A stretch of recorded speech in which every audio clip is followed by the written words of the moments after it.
land where my fathers died, land of the pilgrim's pride, from every mountainside. Let freedom ring, and because America is called to be a great nation, we believe that you will make this come true. So let freedom ring. From the prodigious hilltops of New Hampshire, let freedom ring. From the mighty mountains of New York, let freedom ring. From the heightening Alleghenies of Pennsylvania, let freedom ring. From the snow-capped Rockies of Colorado, let freedom ring. From the curvaceous hilltops of California, but God, we're asking you not only that, let freedom ring from Stone Mountain, Georgia.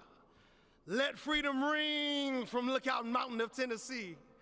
Let freedom ring from every hill and every molehill in Mississippi, from every state, every city, every village, and every hamlet.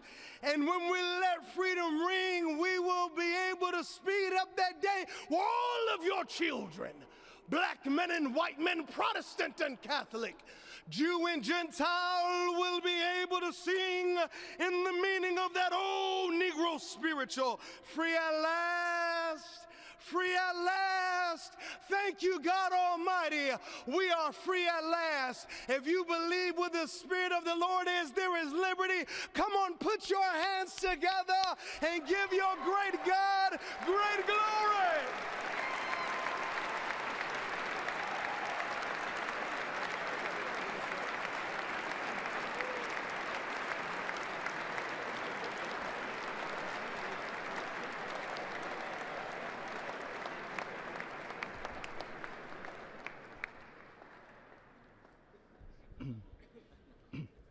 Almighty and eternal God, we gather here today in reverence, joined in our shared hopes and dreams for our beloved nation.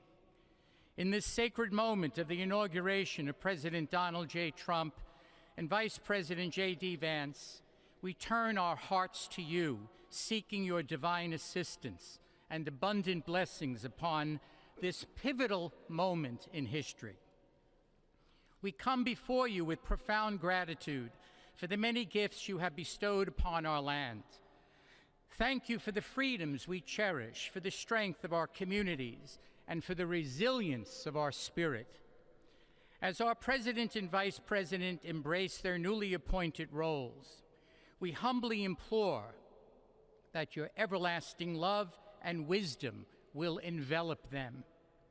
Grant them the clarity of mind to navigate the challenges that lie ahead, and the compassion to serve all citizens with fairness and integrity. May their hearts be filled with a giving spirit and sincere understanding for those whom they represent. May they be beacons of hope in times of uncertainty and prophetic voices in defending the dignity of all created life. We pray for a spirit of collaboration to flourish in our government and across our nation, fostering an environment where dialogue and heartfelt listening will prevail over division or discord. May each decision made by our President and Vice President reflect the values of justice and peace.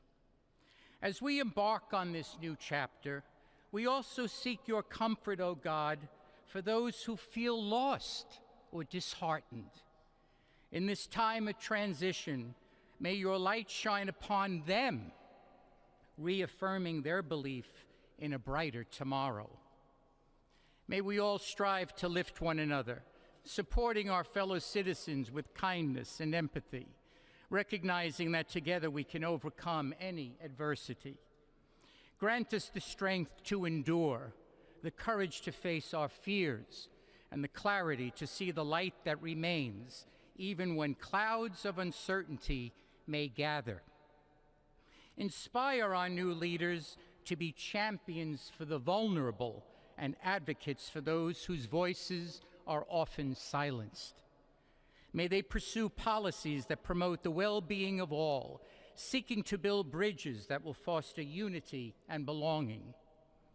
As we stand witness to this inauguration, we hold fast to the faith, to our faith in the goodness of each of us and the possibility of change. We trust that with your guidance, O God, our nation can move forward to a future filled with promise, prosperity, and understanding. And finally, we lift our hearts in gratitude for the beloved parents of President Trump. Without Mary and Fred Trump, this day would never be the miracle that has just begun. From their place in heaven, may they shield their son from all harm by their loving protection, and give him the strength to guide our nation along the path that will make America great again. Let us go forth now with these words of President Trump's emblazoned on our hearts. As long as we have pride in our beliefs, courage in our convictions, and faith in our God, then we will not fail. We stand tall, we stand proud, because we are Americans, and Americans kneel to God, and to God alone. Amen. Ladies and gentlemen, please remain standing for our national anthem.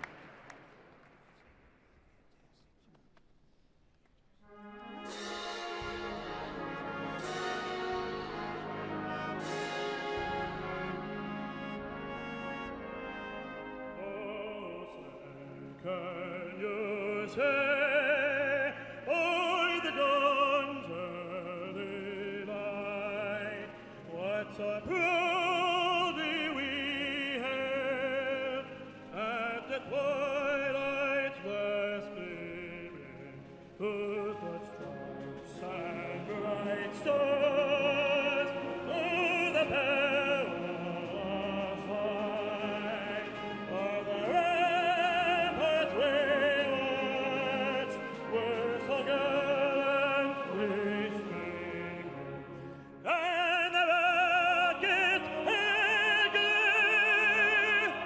the bombs bursting in earth, gave proof to the night that our flag was still there. Oh, sailors and star-spangled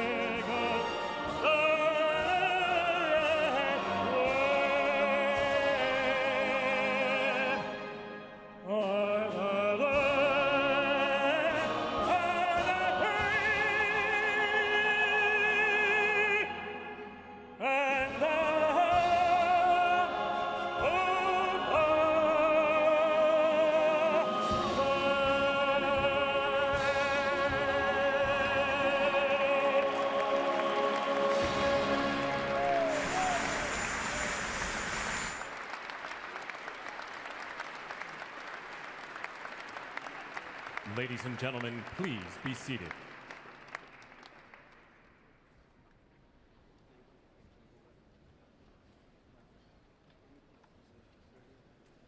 Ladies and gentlemen, please remain at your seats while the President and official party depart the platform.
Not bad, huh?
Gentlemen, we are here as witnesses to President Trump's triumphant return to the White House.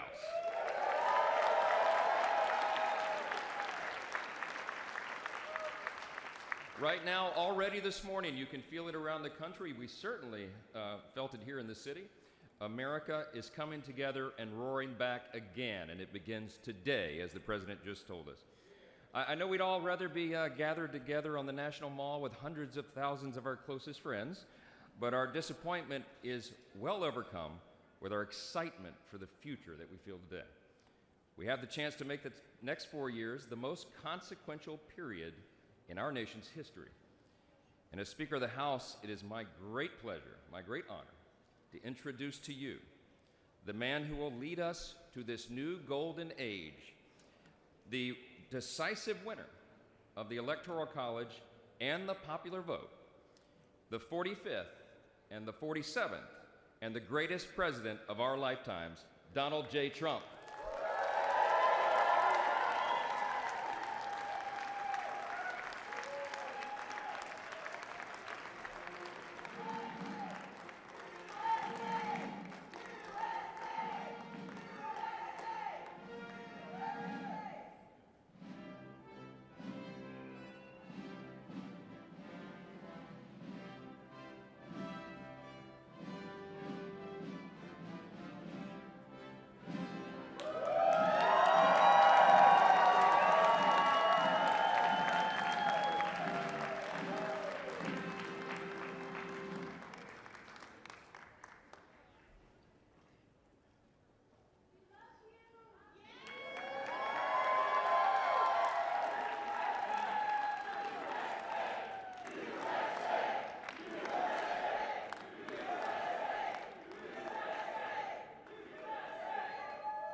Well, thank you all so much for being here. And was that a hell of a speech or what? That was, man.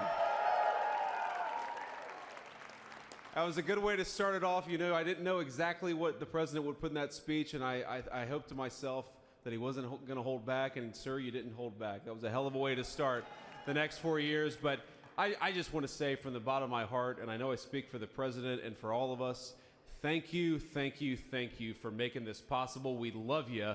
We wouldn't be here without you, and we're going to make America great again together for the next 4 years.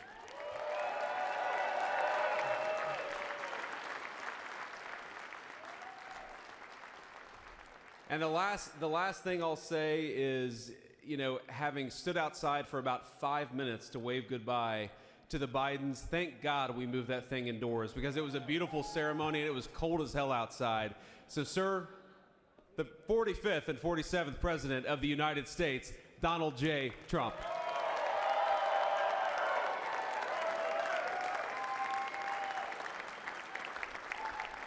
No, he's right. I said, oh, look at this beautiful sunny day.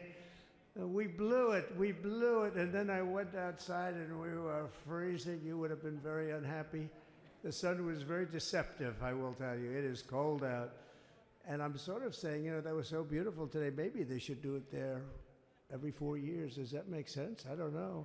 Because, you know, the outdoor thing is really good, but it gets a little cold around this time of the year, as some people have noticed.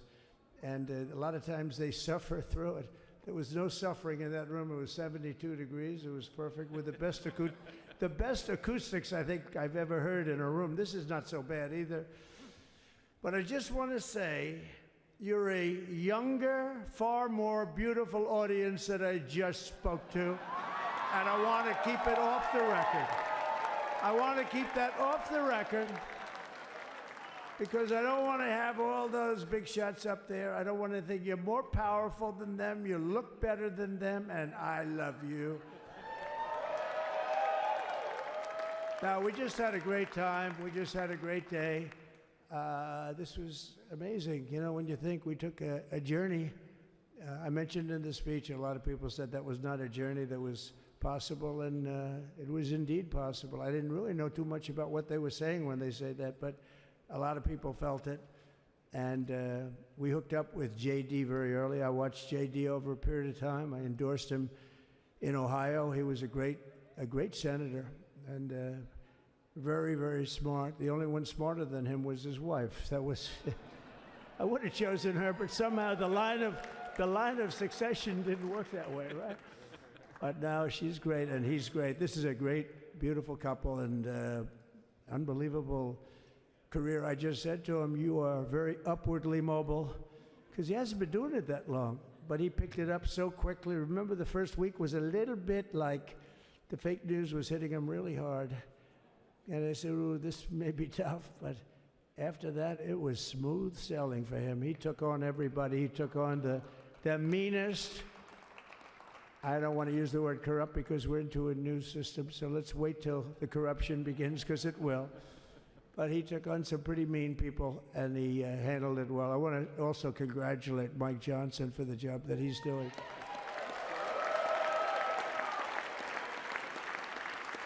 Steve, we gave him a majority of almost nothing, and then I said, to make it tougher on him, let me take 2 or 3 of the people, right?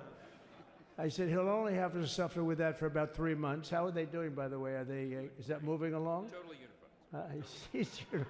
I said, do you mind if I take this one, that one, and a couple of others? He didn't mind. He can handle it. No, he's a man that's liked by everybody. I've never met a man like this. You've got how many is it, 219 or 220 or something? 220. And of the 220, 219 really like him. I noticed he got 1 negative vote once about 2 weeks ago. But I think even 220 like him, if you want to know the truth. And that's very unusual. I know a lot of nice guys in Congress, and they have 35 people that hate him. So if you have 35 people that hate you and you only have 1 or 2 or 3 votes, you'll have 5, I think. But that's going to be like, you know, the good news is when we get to that 5 number, it's going to feel like a massive majority. You could be really nasty to a couple of them at least, you know? So it's going to feel like hitting your head on the wall and stopping. It feels so good to stop, but he's done a fantastic job. And Steve Scalise he's our hero, because, you know, I was with him. You talk about being shot. I was with him. He got some bad ones, and his incredible wife, and she really loves him. You know, you never know about that. I've been with other people. They were doing poorly, and the wife is like looking at her watch. She can't get out of the hospital fast enough. How's he doing? Oh, I don't know. He's all right. That woman was a mess. She was crying and crying. No, they're going to take him. They're going to take him. I told Steve when he finally woke up, it was a while too. The doctor told me it was the most blood they've ever transfused in any patient. They've never done anything like it. And here he is, the picture of strength, right? And he's been a great friend of mine, right? With a family, because of a family. And what a job you did. It worked out pretty much better than we even thought, right? And I did have a couple of things, you know, to say that were extremely controversial. And between JD and Melania and anybody else that heard, please, sir, it's such a beautiful, unifying speech. Please, sir, don't say these things. I said, I'm telling you, it's going to play great. They say, you're right. For this group of people, it's going to play great. You're the only ones I hurt by not, oh, but we had some beauties, didn't we, Melania? She said, sir. Calls me sir when she's angry. No, I'm only kidding. I better say I'm only kidding, or the press is going to pick that one up loud and clear. No, but she said, no, I think it would be terrible. It's such a nice speech. I think it's, you know, it all depends on your delivery. How was the delivery? Was it good? But she said it's such a beautiful speech. You can't put things in there that you were going to put in. And I was going to talk about the J6 hostages, but you'll be happy because, you know, it's action, not words that count. And you're going to see a lot of action on the J6 hostages. See a lot of action. And I was going to talk about the things that Joe did today with the pardons of people that were very, very guilty of very bad crimes, like the Unselect Committee of Political Thugs, where they literally, I mean, what they did is they destroyed and deleted all of the information, all of the hearings, practically not a thing left. They deleted all the information on Nancy Pelosi having turned down the offer of 10,000 soldiers. You wouldn't have needed 10,000. You could have had 500, and it would have stopped. Because we may have had 1 million people that day, the people that were there. You don't see any photographs, but we have a lot of great photos. But you don't see those photographs. They don't put them in. They show the people at the Capitol. But I was talking about that. I was going to talk about that. They said, please don't bring that up right now. You can bring it up tomorrow. I said, how about now in front of the I'll bring it up right now. You know, this little time delay is good because we're getting great reviews on the speech. Now watch. They'll take the speech and say, I didn't like it because he left there and he's talked to people. But we're giving you a little more information than we gave upstairs. But no, they pardoned a lot of people. They pardoned, before we even get to today, they pardoned, 33 murderers, absolute murderers, the worst murderers. You know, when you get the death sentence in the United States, you have to be bad because they don't give it much. And he pardoned almost everybody having a death sentence. And if you went through the crimes that were committed, you wouldn't even believe them, the level of violence, the people that were killed, the innocence of people that were killed and children killed by these people. And he pardoned them for whatever reason. He spared them, but they didn't spare the people that they killed. And, you know, who knows what happens in the future. It's one of the worst because a lot of times they let them out early after that. You know, they say you're going to be in for life, but then all of a sudden they get let out for good behavior, and then they go on a rampage. You know, it's one of those little things, right? But I was going to talk about that. But I was really going to talk about the level of, you know, what's going on. Why are we doing this? Why are we trying to help a guy like Milley? Why are we doing Milley? He was pardoned. What he said, terrible what he said. Why are we helping some of the people?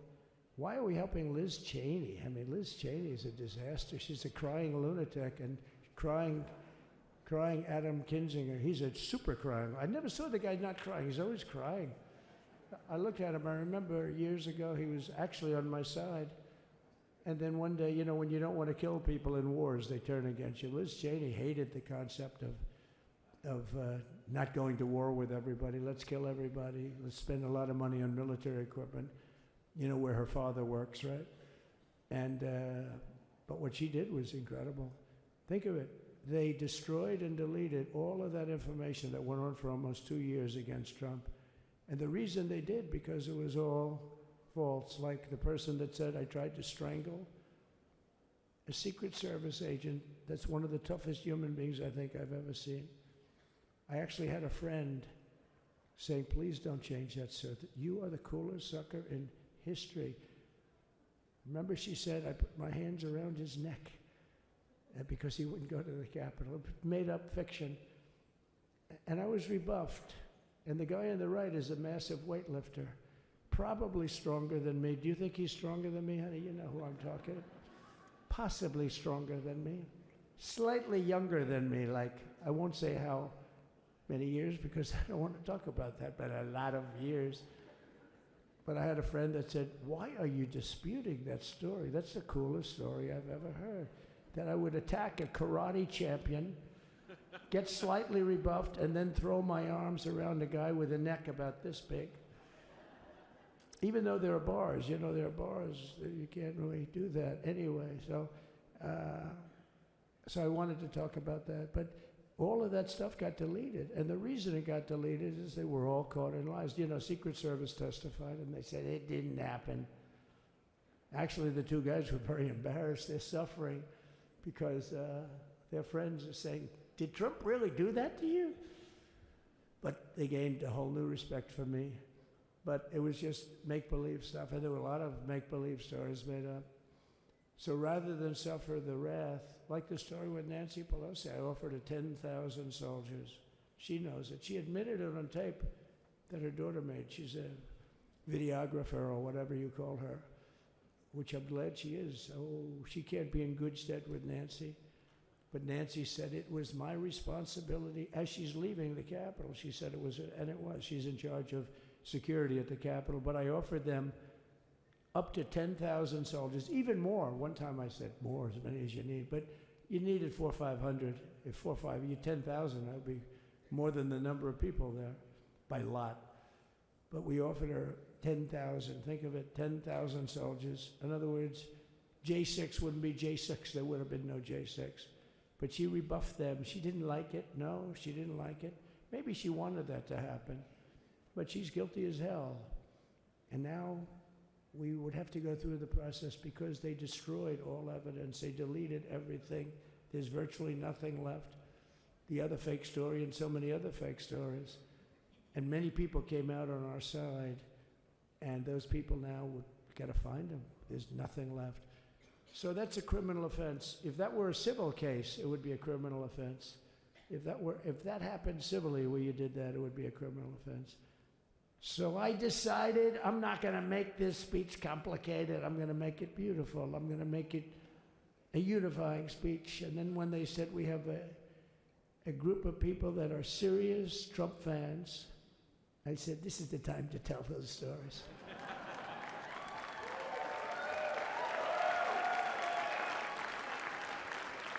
He knows. So anyway, but seriously, I'd like to, I think it was a tremendous success. I think we're very lucky we put it inside because it is really cold. We just went to the helicopter out of respect. It's something that's taken place for a long time. I guess it's as old as helicopters. You used to get into a stagecoach, now you get into a helicopter. Times change. But it's pretty old custom. And it's a beautiful custom, actually. It's a beautiful custom. I wish we could have had a better relationship. I wish we could have had a better relationship between Republicans and Democrats. I was with Senator Schumer. I said, Chuck, I think it's time we all start getting along a little bit because it doesn't make sense. I mean, we literally never get a Democrat vote. They never get a Republican vote, almost. And although there is a bill coming up very shortly that we have a lot of Democrat votes, right? That's going to be a very beautiful bill. We're going to have a deciding, I would say, within a week or so, I think. And it's going to be a very good bill. You all know what I'm talking about. So I just want to thank you all for being here. You have been our fans from day one, all these people all over.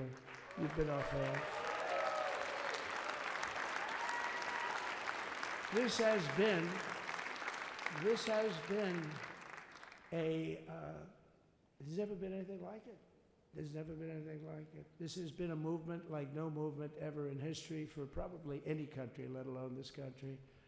You know, if somebody's running for president, and if they go out and they announce they're going to Arizona, they're going to Nevada, they're going to someplace, if you have 200 or 300 people, that would be standard. Ronald Reagan would go out. I mean, outside of the last couple of days where people get a little excited, but even then you have a couple of thousand people. But if you're going to go someplace, any place, any one of the swing states, any one of the other states, I mean, how about the non-swing states? We won Alabama by 48 points. We won Tennessee by massive numbers. Wyoming, we won by numbers that are, nobody's ever seen numbers like that. And, you know, places like California, we did great, but when they send out like 38 million ballots, and nobody knows where the hell they're sending them, and then they come pouring back, the whole thing. You know, they passed a law in California that if you work in an election bureau, and if you so much as ask for a voter ID, if you say, sir, ma'am, could I please look at your voter ID? They have the right to put you in jail. You're a criminal. Can you believe that? There's only one reason that happens. They want to cheat. So they had it where voter ID wasn't accepted. But now if you even ask for it, this is seriously a bill that was just signed, passed in their legislature, and it was signed. And I think when we get things cleaned up and we get back to a little bit of normalcy, I'm going to ask the speaker to really get involved, because I think we would have won the state of California, because, you know, if you look at my numbers with Hispanic, we're at 56%. And we won the Texas border that had never been won. As the governor said, he's doing a good job, the governor, by the way, of Texas. But as the governor said, it hasn't, oh, did I get lucky? Did I get lucky? Supposing I said, you know, he's not here, but the governor of Texas has done a terrible job. Wow, look at you. You mean we couldn't get you up in the front row? I'll tell you. Supposing I said, JD, the governor of Texas, he's not doing his job. You heard what I said. See, I didn't know you were there. I said he's doing a great job. He's doing a phenomenal job. But now you're going to have a partner that's going to work with you, because you didn't have, not only didn't he have a partner, he had people selling the wall, right? We have a fence structure that we worked on, the governor worked on with me. And I didn't love it, to be honest with you. I wanted a nice precast concrete, you know, 40, 50 feet high, like a beautiful, could have been a T-shape, Y-shape. I love construction. I wanted that sucker to go up maybe 50, 60 feet. It would have looked beautiful, a nice Y shape. And they said, the problem is, sir, they climbed that like a rabbit. I said, what do you mean? No way. And they brought some of these guys out. They climbed it like... And the other thing is you hit it with acid and the thing will disintegrate. You know, they have things for concrete. So they needed very hardened steel, very special steel. And then they needed 7,000-pound concrete inside that steel, inside that steel. And then they have a rebar that's the toughest steel made. Very hard to cut. So this is why very little is cut. I mean, it's right. And then they put a anti-climb panel on top. I hated it. I said, it's so unattractive. And I said, why would that work? I don't believe it works. And I went to watch. The Border Patrol gave a display. We had actually 2 sets of climbers. The guys that climb up walls with drugs on their back, I mean, they got like 60, 70 pounds of drug, and they go as fast as you can walk. They go bip, bip, bip. Or we have Mount Everest-type climbers. And honestly, the drug guys were much better. I couldn't believe it. The drug guys blew them away, right? But it's true, the anti-climb panel, they couldn't get around it. They just couldn't. You didn't have it. So sometimes you sacrifice beauty for efficiency. And we did. So we built this wall, and we built over 500 miles of wall. That's why we had such good numbers. The famous chart that came down very thankfully. The chart that came down on my right, Governor, had I not looked over there, I'm not speaking right now. You might be speaking here. You want to know the truth? You, JD, you've got a lot of great people in this party, but I got very lucky, but we had the best numbers we've ever had.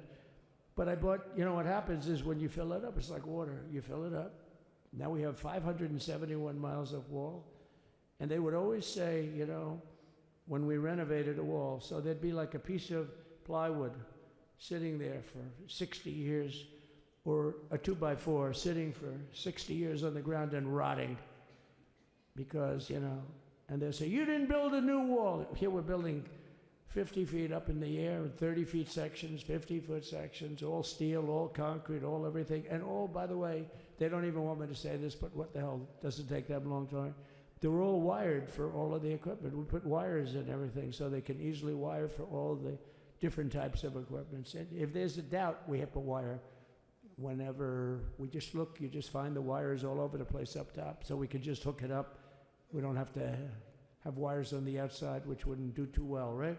So anyway, so we built an extra 200 miles of wall, and the governor wanted to buy it. He tried to buy it, and they wouldn't sell it to him. He wanted to put it up himself. Could have been done in 3 to 4 weeks, 200 more miles, because when you do it now, they just keep going further out, further out, further out, getting around. So we did an extra 200 miles, and it was all bought, and they announced that they're not going to put it up. And that's when I realized they wanted open borders, and that's when I realized that people are going to come pouring through the wall like nobody's ever seen before, but you've seen it. A lot of you are here because of that. I made it my #1 issue. They all said inflation was the #1 issue. I said I disagree. I think people coming into our country from prisons and from mental institutions is a bigger issue for the people that I know. And I made it my #1. I talked about inflation too, but you know, how many times can you say that an apple has doubled in cost?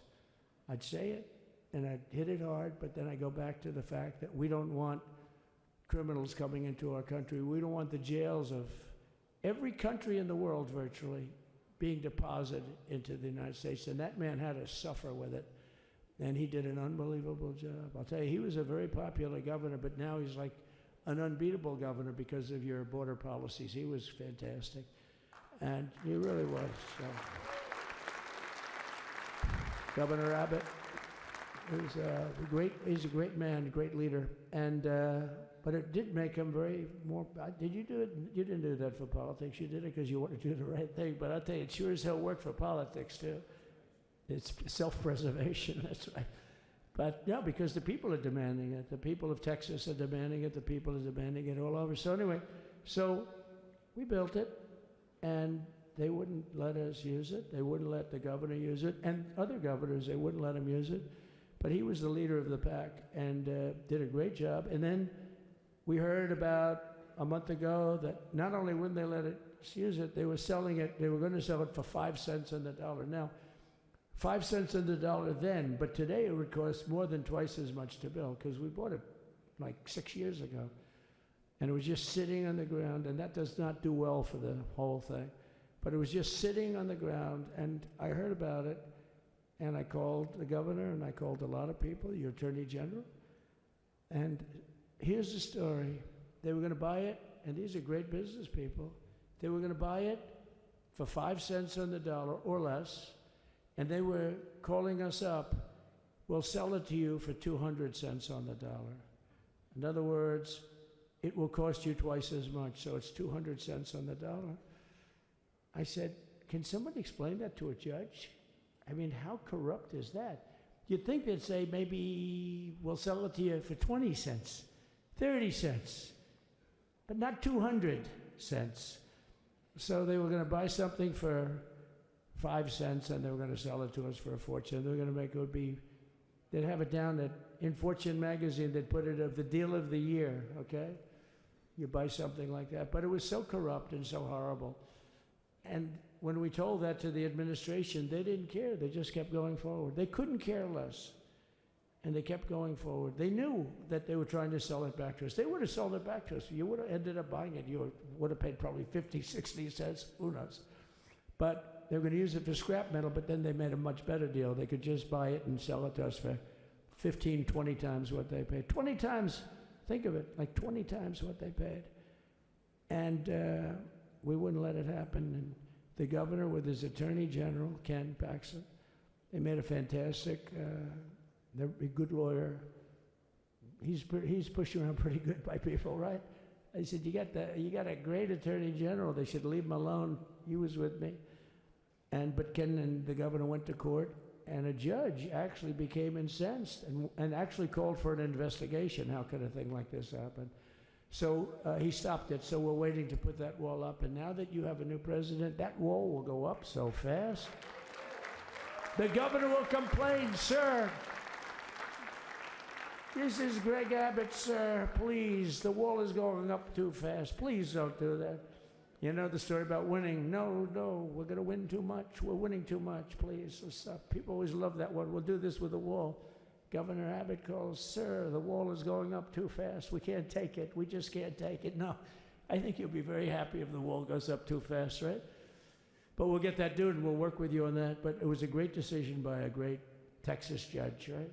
And it was beautiful to watch. He stopped them right in their track. I mean, they were literally loading this stuff onto trucks. It was terrible. Honestly, it was terrible. And he wouldn't take it. So I'm so glad I mentioned that they have a really good governor in Texas. And I swear, I didn't know he was here. I swear to you, it sounds like a setup. I didn't know you would end. Did I get lucky? I said the right thing. Because there have been moments when I wasn't so happy with him, you know? But not too many, I can tell you that. So anyway, it's good to see you too, Governor. Great. But I just want to thank everybody. You've been incredible. I recognize so many of you. It's so crazy.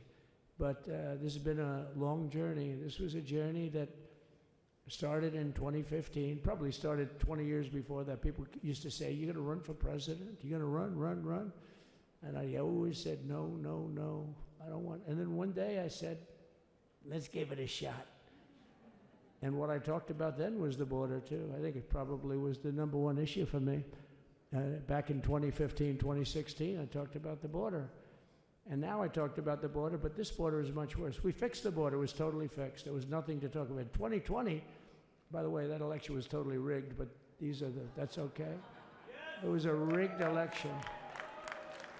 You know the only thing good about it? It showed how bad they are, showed how incompetent, and frankly, historically, this is a much bigger event. If that would have gone like it should have.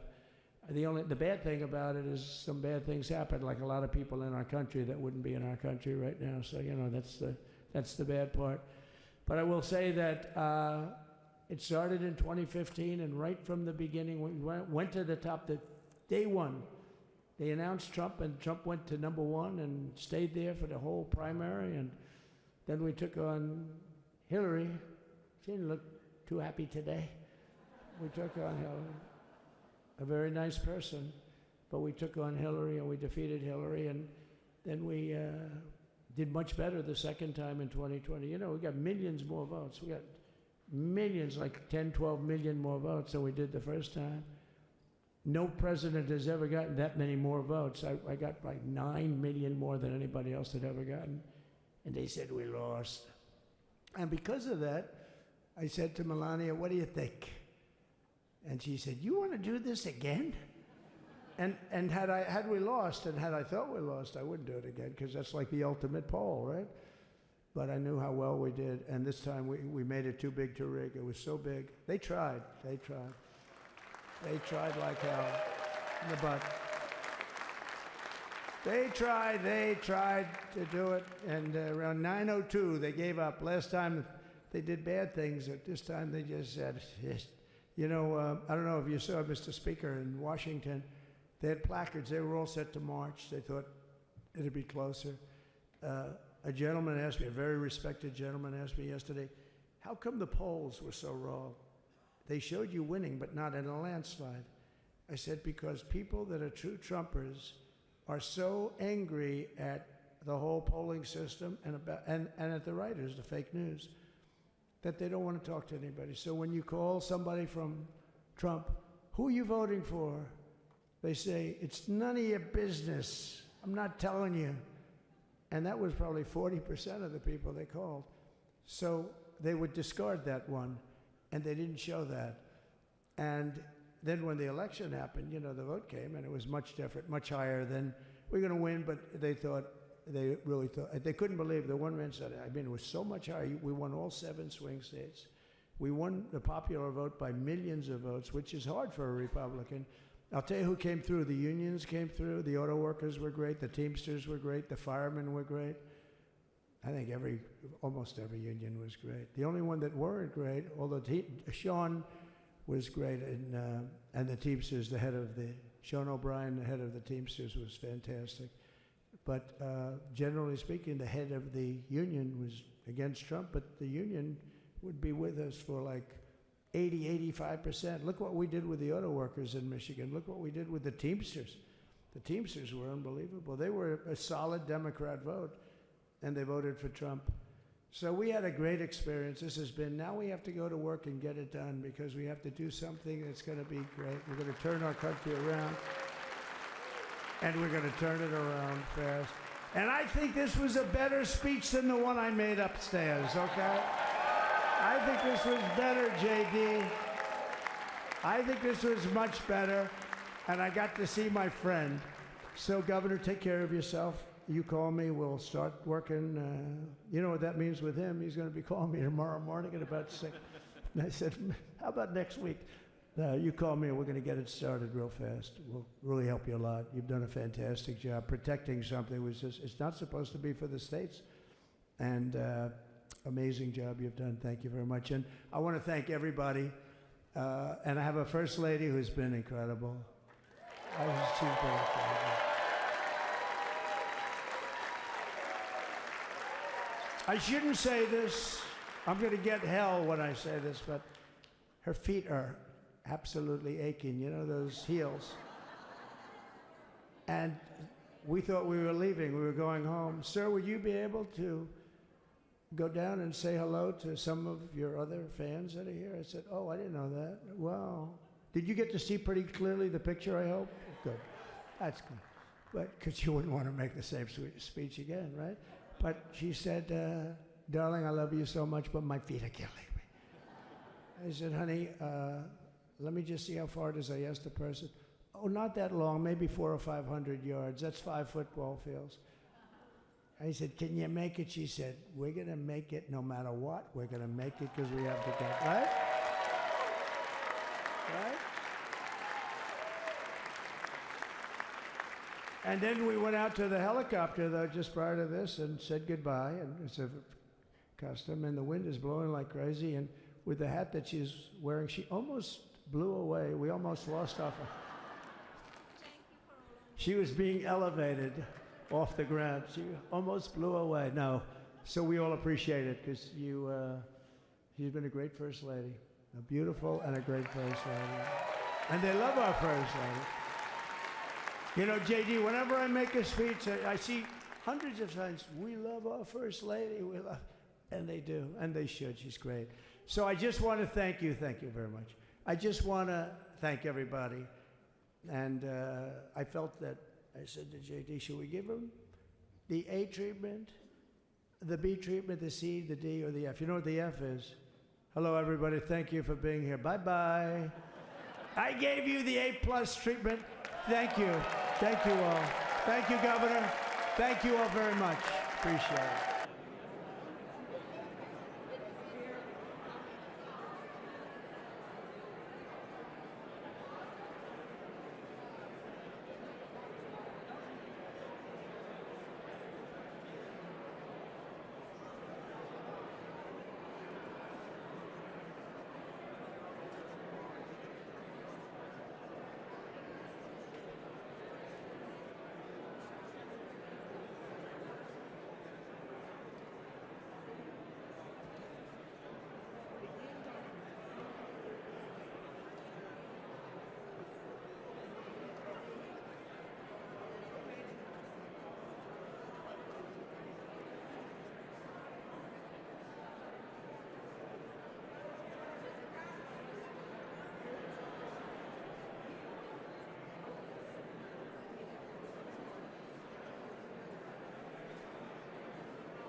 number of documents. Mr. President, yeah, you're. Excuse me, Mr. President. It was a great event. We went to the helicopter. It was freezing. Ooh, the sun is a little deceptive. Yes, it is. So what would you like us to do? Sign your orders here. Official documents.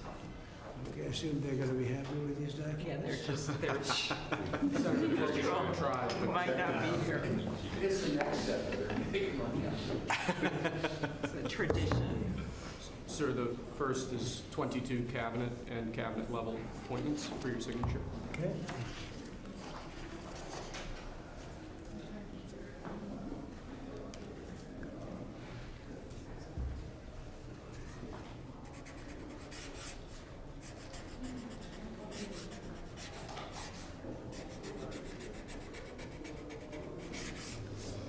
Okay. The next one will be, excuse me, the next one will be 47 sub-cabinet level appointments, sir. But you don't have to sign 42nd time.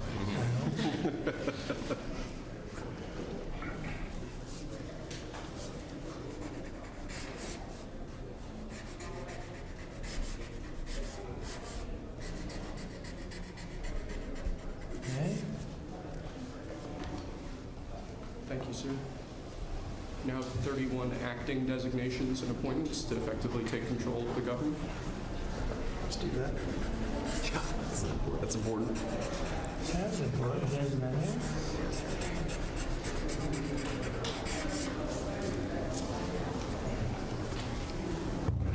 And we have 15 commission chairman and acting chairman appointments.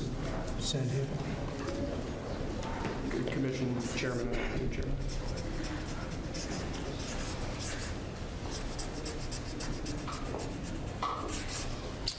He was number one at Harvard also. You know that? Good counsel. They have something in common.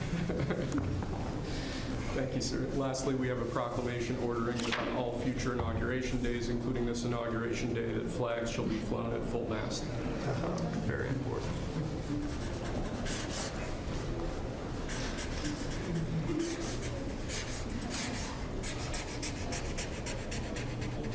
That was a beautiful place to have an inauguration tonight. The sound was so good. The temperature was 72 degrees, but the sound was so good. So maybe something to think about. Thank you, sir. Okay? The good acoustics. Yes. All right. Now, Is that it? That's thank it. you. We go to lunch. Great. Very Nice good. to meet you. Thank you very much. There you go. Take that. All right. See you. Thank you, Thank you, sir. Mr. President, did you have a good meeting with former President Biden? Very nice. Very nice. It's a beautiful custom. Mr. President, It goes back as long as helicopters. Before that, it was a stagecoach. But I thought it was beautiful. Thank you. Great job. Great job. Thank you. Check. Mr. President, do you have any reaction to the pardons President Biden did at the last minute? Well, I'm not going to discuss it now. I think it was unfortunate that he did that. We won't discuss it now. There's plenty of time to discuss it. Thank you very much, guys. Should we go to lunch? Yeah, we'll do that. Okay. Head to lunch. Ready for lunch? Okay. Thank you. All right.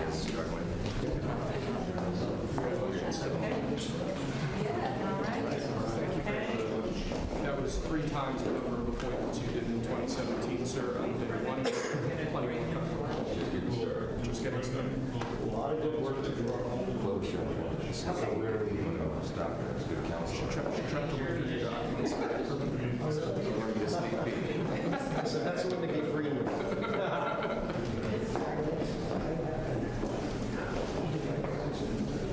Thank you. That was great. That was great. Right? That was great. Standing ovation. I liked it.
Ladies and gentlemen, please be seated.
Ladies and gentlemen, at this time, please rise for the introduction of the official party.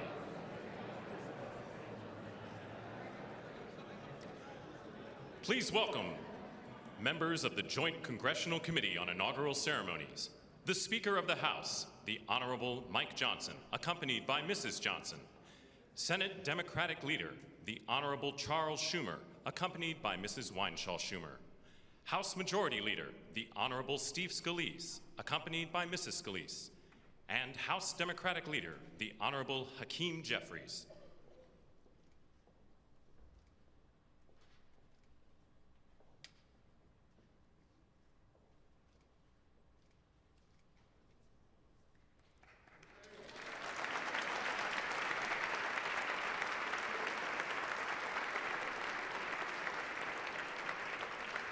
Please remain standing for the honors and the invocation.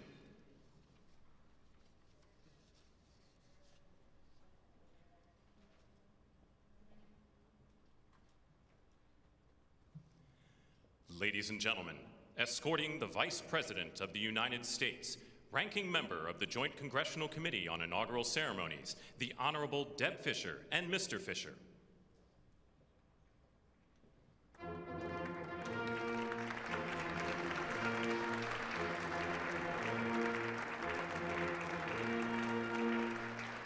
Ladies and gentlemen, the Vice President of the United States, the Honorable J.D. Vance, accompanied by Mrs. Vance.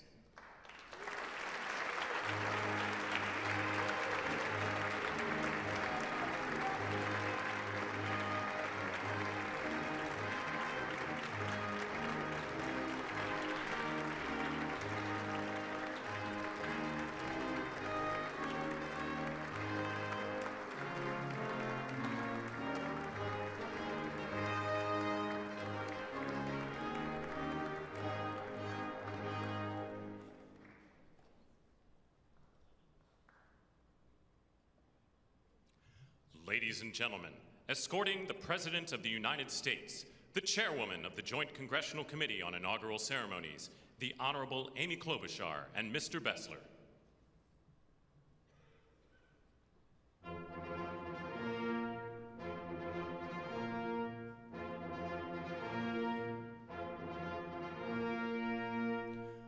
Ladies and gentlemen, the President of the United States, the Honorable Donald John Trump and Mrs. Trump.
I have a feeling people are very hungry, so I'm going to get this started. Mr. President and Madam First Lady, Mr. Vice President and Madam Second Lady, my colleague Senator Fisher, distinguished guests including the Speaker, Leader Jeffries, and Senate Leaders Thune and Schumer, on behalf of the United States Congress, welcome to the 60th inaugural lunch. Big surprise, we are featuring Nebraska beef and Minnesota apples for dessert. We are here in Statuary Hall, where these luncheons have taken place since President Reagan's first inauguration in 1981, and where the House of Representatives once met over 150 years ago. That would be before you were born, Mr. Speaker. In 1864, after the new House wing of the Capitol was built, and in the midst of the Civil War, Congress dedicated this chamber to host statues chosen by every state.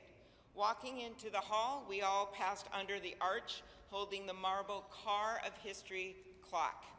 The statue shows Clio, the Greek muse of history, holding a book to record events as they happen. And as you can see, she's heard a lot of stuff.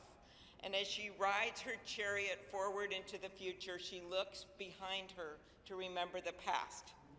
She remains here as she has for hundreds of years, a reminder that history will remember the events of the present, and it is on us to write that history right now.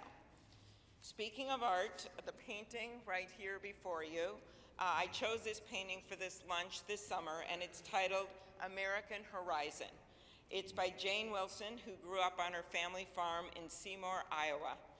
Coming from the middle of our country, Senator Fisher and I both liked the painting because the artist is from America's heartland, but the horizon could easily be Florida, Mr. President. I will also note that this is the first time in history we are featuring the work of a woman artist at this lunch, and we thank the Art Institute of Chicago for their assistance. Looking at the vast open landscape of this painting, we're drawn to the bottom of the frame where the land or the water, depending on where you're from, meets the sky, and the horizon endures. The enduring horizon is especially meaningful for us today as we mark our enduring democracy as we approach its 250th anniversary. It's a reminder that what's over the horizon is our next chapter, and it is my prayer that the people in this room can write that chapter together. I'd now like to ask U.S. Senate Chaplain Dr. Barry Black, and we thank God he is back with us and in good health, to deliver the invocation, after which lunch will be served. Thank you.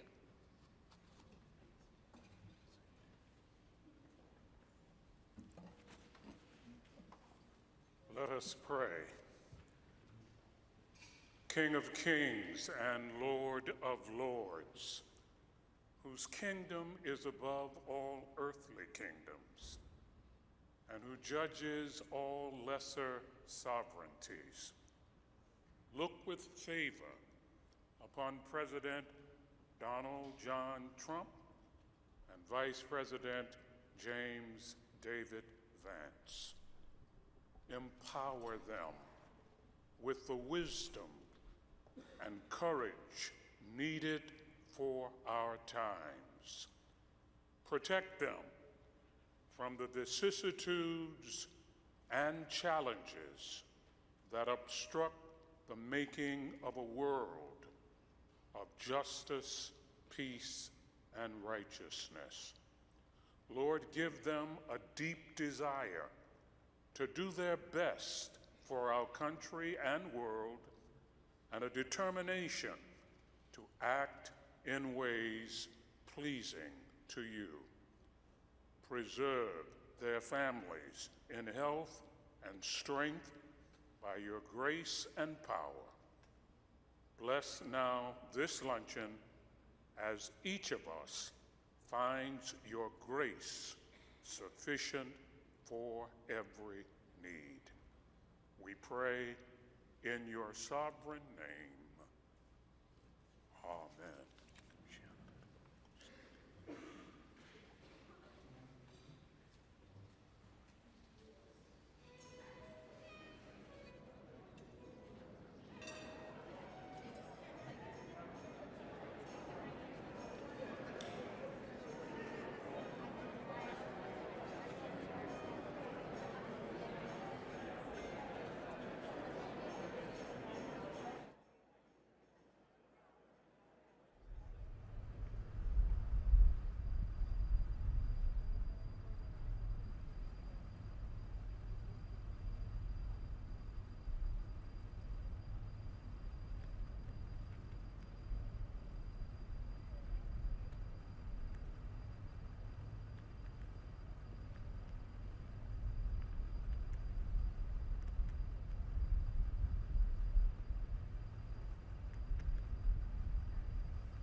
We're in that lunch hour now.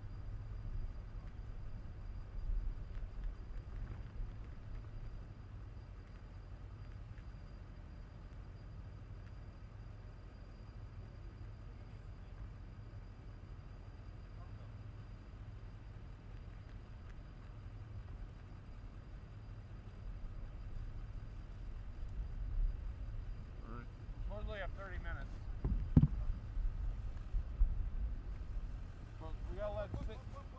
We gotta let 6 know he's hot. And 7's hot. No camera operators. Yeah. They're just watching. No one's gonna take them. But they're just showing stuff. Let me go let him know. Hey, Tom. They're dark.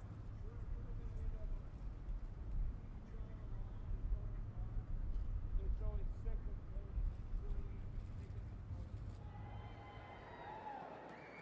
Good afternoon on the greatest inauguration day ever.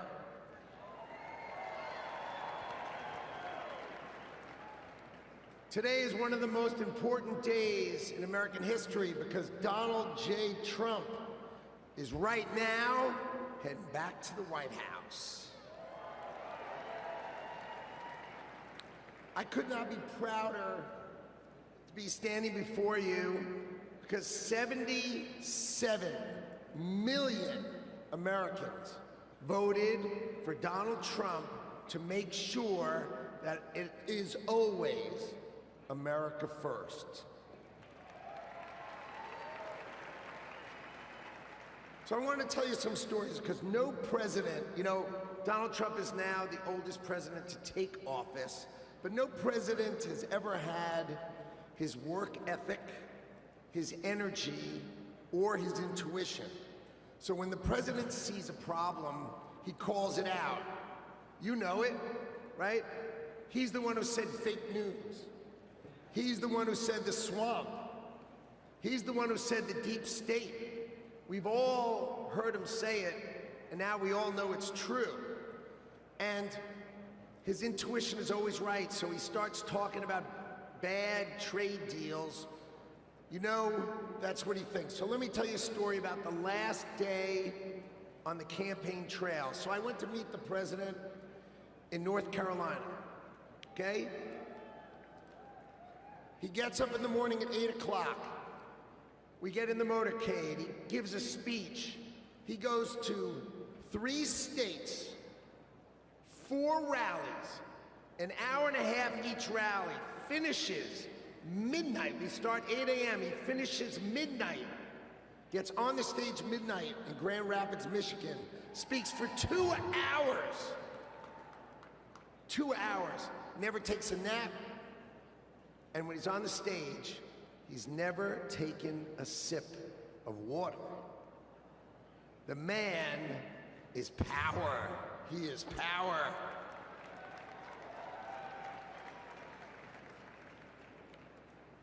See, no other president will let the administration do it. He's going to help us fix America.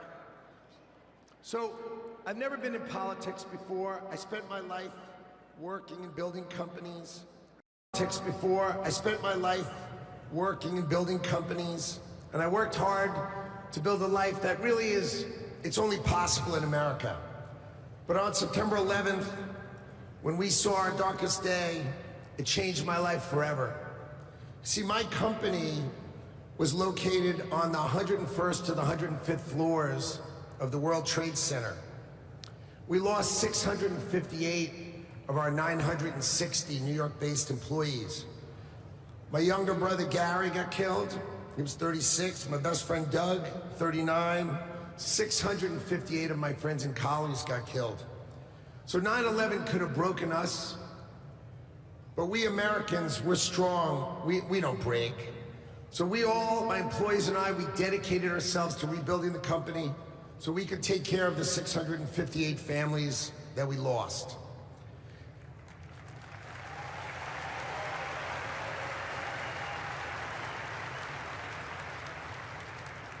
And I want you to know, we received thousands and thousands of cards and letters, and most importantly, we received all of your prayers, and that mattered to us and helped carry us through. So the events of September 11th, they instilled in me a sense of community and dedication for the country. So when the president asked me to join him in his administration, I jumped at the chance. So I was president and helped sort of set him up so he could pick all the nominees. And then I'm really proud to tell you that he was nominated, President Trump has nominated me to be the next Secretary of Commerce for the United States to serve all of you.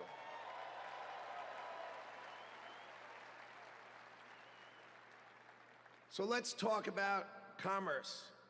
You see, we plan to end the decades of policies that threw American workers to the wolves. Factories were closed, jobs were lost, wages decreased.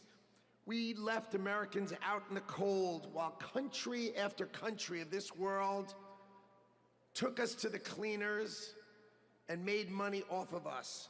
And that is going to end today.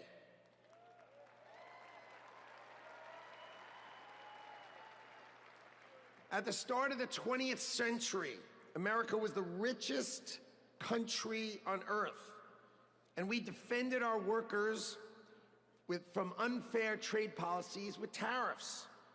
And we only made money. We had no income tax. All we did is charge other countries and foreign companies, if they wanted to sell to America, you had to pay for entry. Okay, so imagine this. The US government had no income tax. Americans got to keep all their hard-earned money, and foreigners paid the price. So now, what's happened? We have the Internal Revenue Service.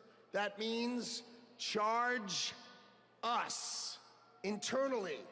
Now imagine politicians who can't even balance their own checkbook, taking our money, and what do they do every year? Let's just take more, let's just take more, let's just take more. So this is how Donald Trump is going to end it and fix it. Last week, he announced that we're going to return America to greatness by creating, and today is its birth date, the External Revenue Service. So if you're always wondering, is some bureaucrat going to cut your benefits? Not under Donald Trump. Not under Donald Trump. It means foreign companies are going to pay if they want to come and sell products to the wealthiest country on earth. And if they want to compete with American workers, then let's just not tax our American workers. It means creating level playing fields, and it means that America will be great by reducing the taxes that we pay and driving the ones that they pay.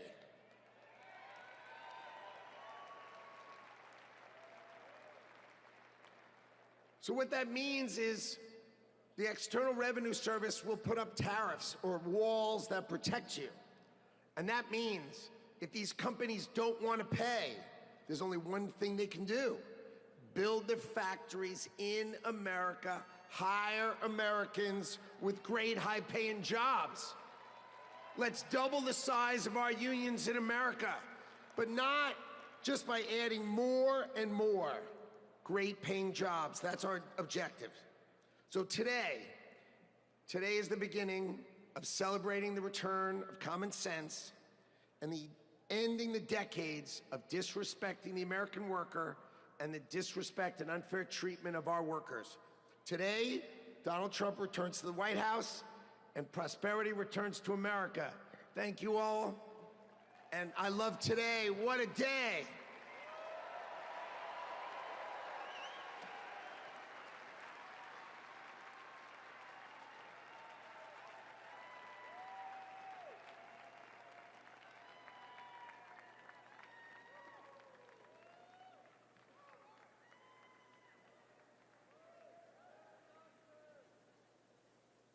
Ladies and gentlemen, please welcome to the stage Governor Glenn Youngkin.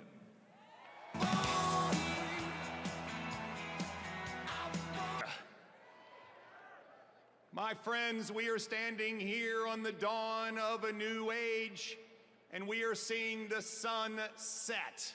The sun set on weakness, the sun set on wokeness, and the sun set on a wide open border that has turned every state into a border state.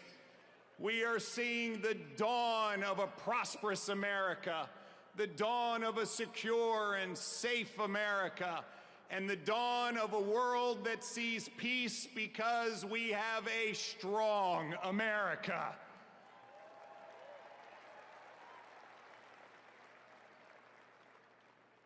Our new president, Donald J. Trump, has never, ever lost faith in America. They tried to take him down legally.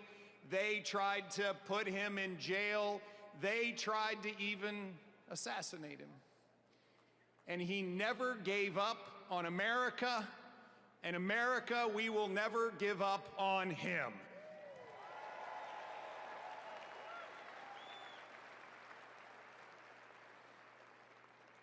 And as we stand here on this dawn of the next golden age in America, we all have a responsibility.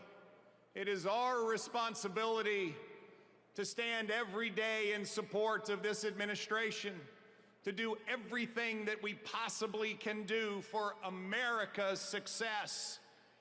President Trump deeply believes this, and both he and J.D. Vance have already gone to work. He is signing executive orders. He is closing the border. He is bringing down inflation. He is stepping into the breach.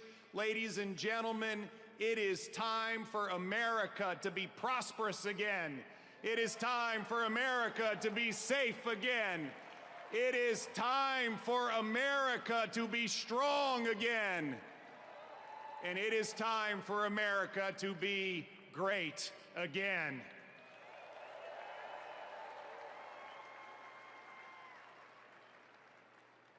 I hail from the great Commonwealth of Virginia, and we know a few great Americans in our history, from George Washington to Thomas Jefferson to James Madison to Patrick Henry, who echoed, "Give me liberty or give me death." My friends, those words that Thomas Jefferson penned, which are the greatest words, at least in this hemisphere, ever written, that we hold these truths to be self-evident, that all men are created equal and we are endowed by our Creator with certain unalienable rights, and among them are life, liberty, and the pursuit of happiness. Well, ladies and gentlemen, we stand here on the dawn of a new age where life, liberty, and the pursuit of happiness are available to every American. And we must stand together as we collectively say, God bless America, and God bless Donald J. Trump and J.D. Vance. Thank you all very much. God bless you.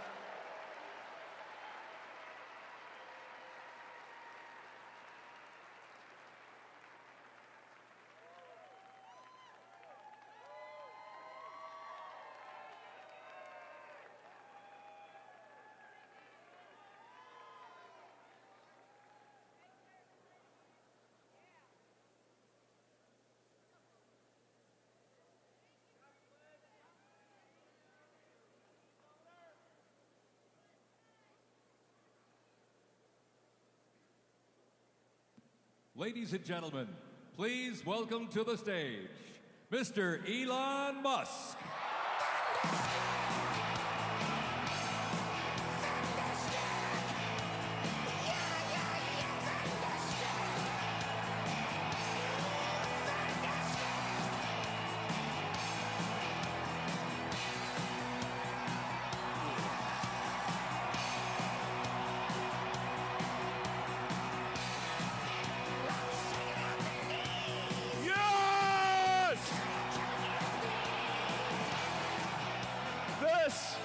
This is what victory feels like. Yeah! And this was no ordinary victory. This was a fork in the road of human civilization. Okay. You know, there are elections that come and go. Some elections are, you know, important, some are not. But this one this one really mattered. And I just want to say thank you for making it happen. Thank you.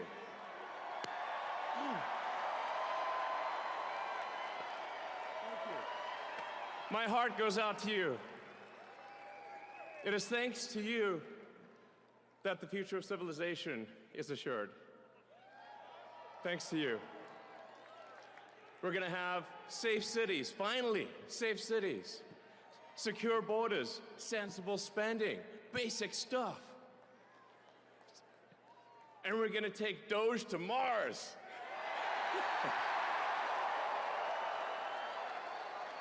I mean, can you imagine how awesome it will be to have American astronauts plant the flag on another planet for the first time?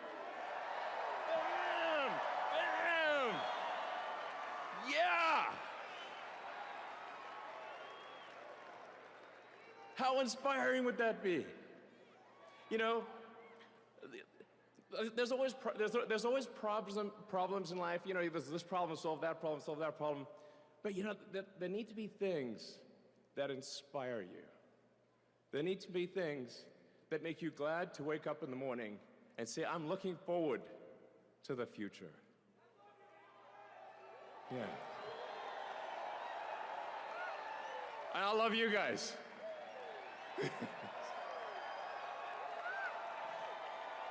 So,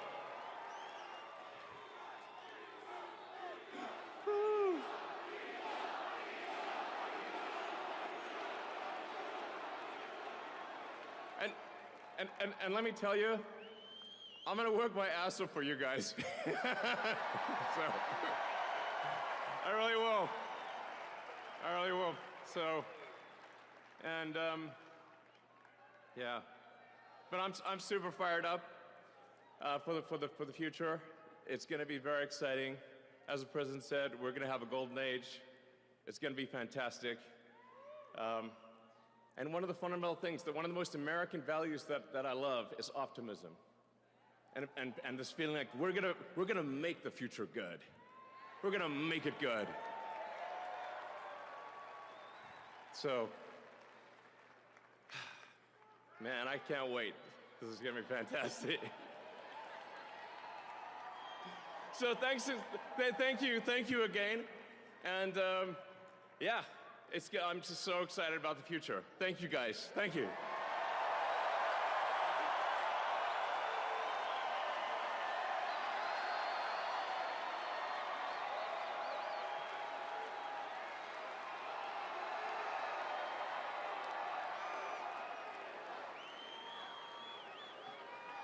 Ladies and gentlemen, please welcome to the stage, Kash Patel.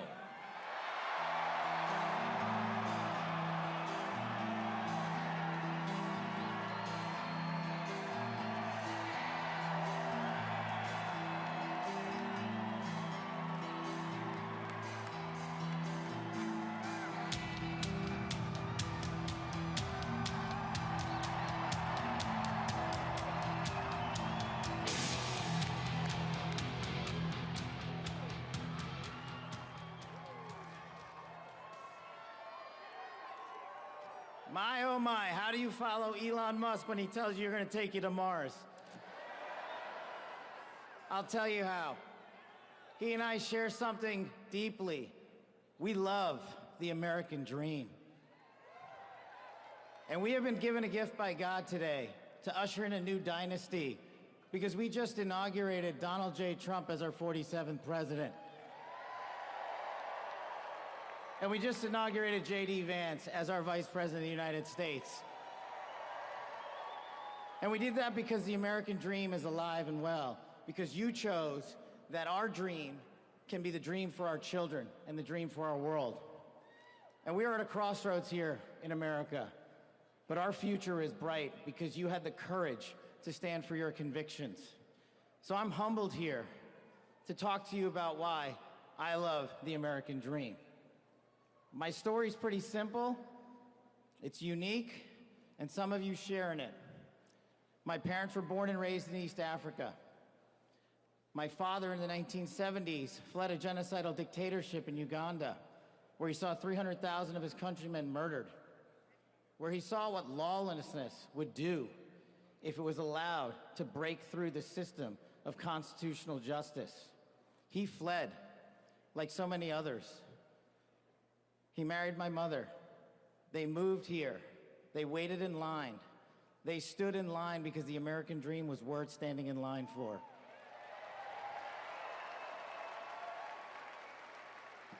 That dream is woven into the fabric of this nation, and our immigration policy is the greatest policy in the world. And now that we have Donald J. Trump and J.D. Vance, it will become the greatest policy in the world again.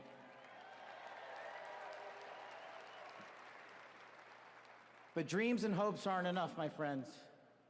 We got to get to work.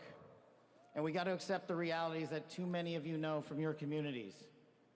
President Trump launched in his first term priorities of national security, law enforcement, economy, and global diplomacy. But now we have to retread some of that. And I'd just like to go over a few of the things that our community has been living under these last few years. In the last calendar year alone, we had 100,000 drug overdoses. In the last calendar year alone, we had over 100,000 rapes. In the last calendar year alone, we had 17,000 homicides.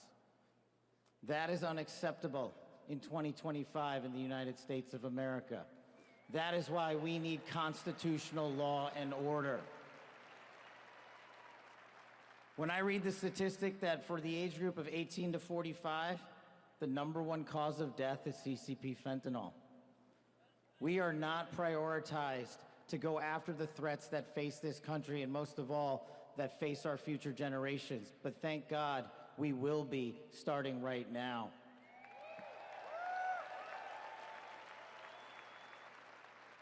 President Trump and J.D. Vance's leadership and administration will usher in the priorities that I cherished during my 16 years in government service. That we will always, always honor the men and women who wear the cloth of our nation and stand on that wall and tell you nothing's getting by them tonight. And so to them, thank you.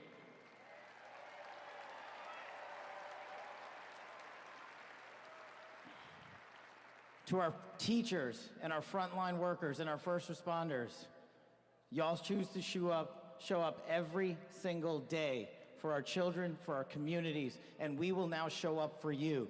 Thank you for keeping us safe.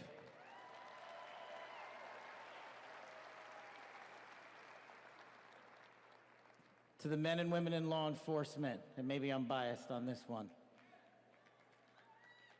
our police officers, our sheriffs, our federal agents are some of the greatest warriors that God has ever created. And we will put them first because they have our backs, and now we will have your backs.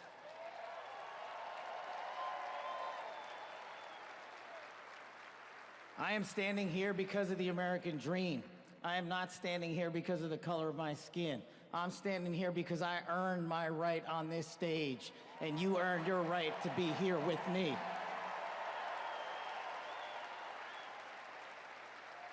And I promise you this, with every fiber of my being, that our law enforcement, that our teachers, that our first responders, that our veterans, that our men and women in uniform who dare to serve this country and put themselves below the rest of our needs will be reprioritized to the top of the heap because they are standing on that wall, and we will not let that light go dark on them.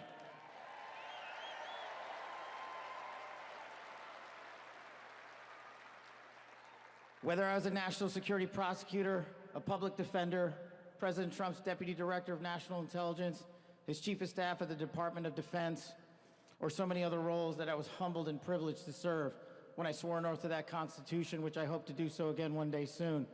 You have my word that you have ushered in a dynasty of change. You have ushered in a dynasty that will allow our children to live this American dream. My American dream. I am living the world's American dream. I am the son of lawful immigrants. We worked our tails off just like you all do, and I'm gonna make you a deal. I promise you I will never quit on your children. I will never quit on their children, because this American dream does not belong to me. It does not belong to them. This American dream belongs to the world.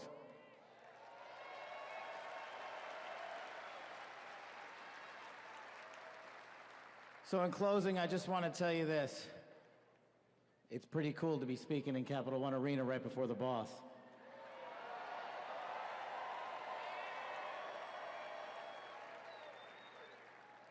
You've inspired me beyond words.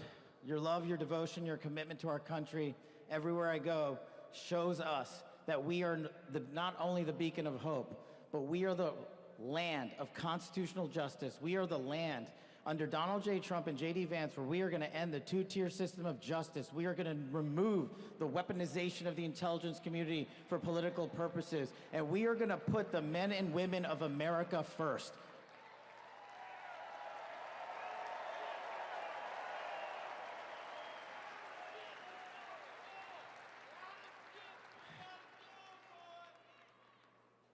So listen, there's just one thing left to do. We all got work to do. We've got the greatest president and the greatest vice president in the history of the world. And so I just need you all to do a little bit more. Every time you see a law enforcement officer, every time you see a veteran, every time you see a teacher, shake their hand. Give them a little bit of your time, because they're giving us all of our time. And don't forget to enjoy the ride, ladies and gentlemen. God bless America. God bless these United States of America. God bless every one of you. I'm living the American dream. My name is Kash Patel, and I ain't going anywhere. Let's go to work.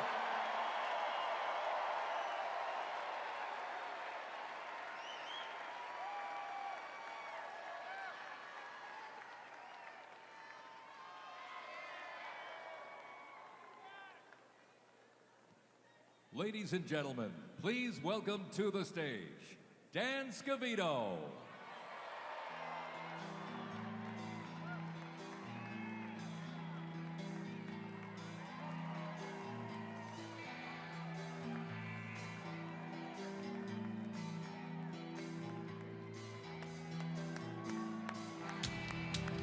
Let's go!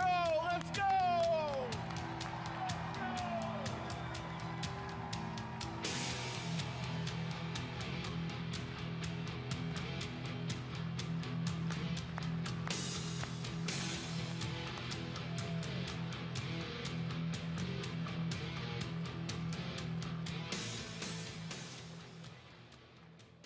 Hello, Patriots. How's everybody doing this evening?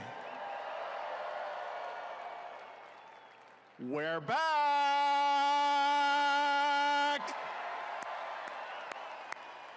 USA! USA! USA! USA! USA! USA! USA! The 45th and the 47th President of the United States of America will be here shortly. He's down at the Capitol. He'll be in a little while. He'll be here. They asked me to come out and say a few words and say hello to you great American patriots that came from all over the country. Thank you for being here today.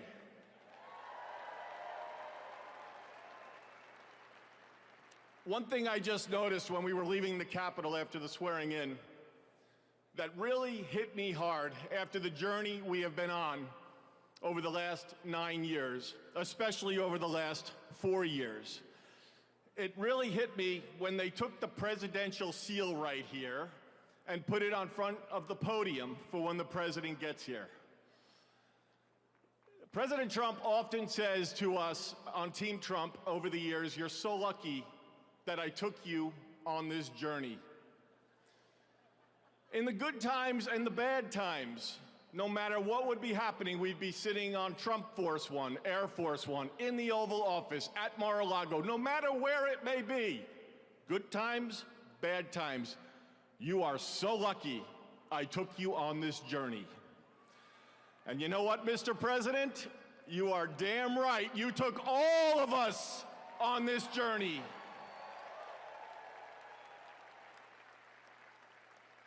There's been a lot of stops along the way from 2016 when we started back in 2015 with a small campaign team flying around the country, doing rallies, small team, 6, 7, maybe 8 people. Then it continued to grow. Before you knew it, the GOP nomination was going to Donald J. Trump in Cleveland in 2016. Fast forward, he became the 45th President of the United States of America. He had a great 4-year term, and you know what's been great? The last 4 years have not been great in many senses, but he's back in office right now, and I'm just absolutely so pumped up for what this president is going to do. He loves each and every one of you in this arena. The guy cares. He has a fighting spirit, as you saw in Butler, Pennsylvania, with the assassination attempt that came a few months ago. You could say that again. Fight, fight, fight. It's a moment that I will never forget, being there and in the hospital with him. I want to just give you a behind-the-scenes moment with the president and the heart that he has. We were in the hospital he had blood coming down his ear. He wanted to know how his staff was. Myself and Susie were with him, and Stephen Chung and Walt, and even the Secret Service. How are you guys doing? The guy just got shot in the damn head, and he's worried about us. Are you guys okay? He's on the phone with his family. Showed him a picture, the iconic photo of his fist raised in the air. Told him it was from Doug Mills from the New York Times, a great photographer. He looked at the picture, he's staring at the picture, one of the most historical photos of all time. There'll never be anything like it. He said, call Doug and see if he's doing okay. That's the attitude he had in that hospital.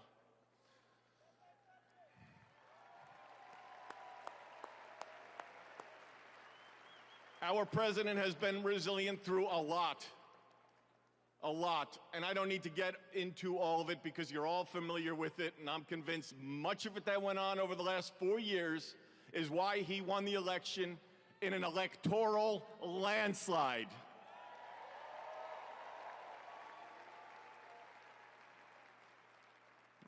In Butler, Pennsylvania, when he got up and he raised that fist and he shouted, "Fight." He will do that for every one of you, for the United States of America. He will always put America first, without question. He loves what he does. He's got a great administration and a great team behind him. What a journey. McDonald's, drive-through window, garbage trucks showing up at a rally, and him on the plane putting on his orange vest. Sir, are you going to take that off? I'm going to the rally in my orange vest. The guy is one in a trillion. There will never be anybody like this man again. Enjoy this moment. Enjoy this movement. And together, we will continue to fight, fight, fight, put America first, and make America great again. God bless everybody here. We love you. Thank you.